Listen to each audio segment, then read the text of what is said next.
আমি এখন দাঁড়িয়ে আছি সেই চেতলা অগ্রণী ক্লাবের সামনে। যে চেতলা অগ্রণী ক্লাব কলকাতার বুকে একটা সবচেয়ে বড় পুজোদের মধ্যে একটি পুজো, এবং বালিগঞ্জ এরিয়ায় একটি বড় পুজো হচ্ছে চেতলা অগ্রণী। গত বছর কিন্তু একটা ভালো থিম উপহার দিয়েছে, এবছরেরও একটা ভালো থিম উপহার দিতে চলেছে। তো সেই থিমটা আপনাদের যতটা দেখাতে পারলাম, তো ওই কাজ হচ্ছে ততটা, কিন্তু এর বেশি দেখানো যাচ্ছে না। এটা যেদিন উদ্বোধন হবে তারপরে আসতে বলেছে, আমার ইনভাইট করেছে, তো আমি আসবো, আপনারাও আসুন, আশা করি ভালো লাগবে চেতলা অগ্রণী ক্লাবের এই প্যান্ডেলটি 2024 সালে। এই যে চেতলা অগ্রণী ক্লাব কতটা উঁচু করেছে দেখুন পেছন দিকটা।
নমস্কার, আপনাদের সকলকে, আপনার সকল দর্শককে প্রাক পুজোর অনেক অনেক শুভেচ্ছা। আপনারা আসুন চেতলা অগ্রণী ক্লাবে। চেতলা অগ্রণী ক্লাব প্রত্যেক বছরের মতো আপনাদেরকে এবছরও একটা ভালো পুজো উপহার দিতে পারবে, সেটাই আমাদের আশা। এবারে আমাদের থিমের নাম হচ্ছে গঙ্গা দূষণ। আমাদের থিমের নামটাই এক্সপ্লেনেশন এবছর আর লাগে না, কেননা অন্যান্য বছরে এক্সপ্লেন করতে হয় যে থিমটাকে, কিন্তু এবছরের থিমটা আমাদের সবার জীবনের সাথে ওতপ্রোতভাবে জড়িত। আমাদের শুধু বাংলার লোকের সাথে না, আমাদের পুরো দেশের লোকের সাথে, সবার সাথে ওতপ্রোতভাবে জড়িত। তাই জন্য থিম এবারে সেলফ এক্সপ্লেনেটরি।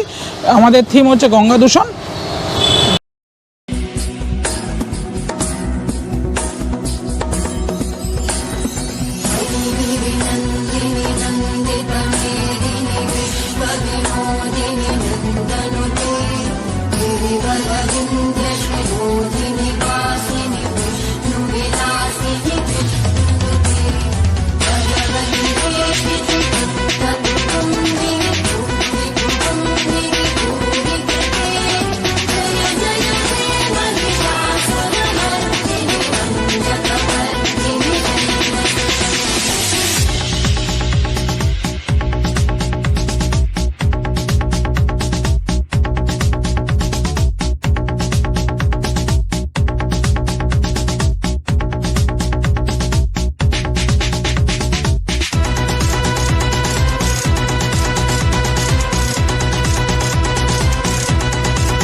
जनिरोषिणि जितिसुतरोषिणि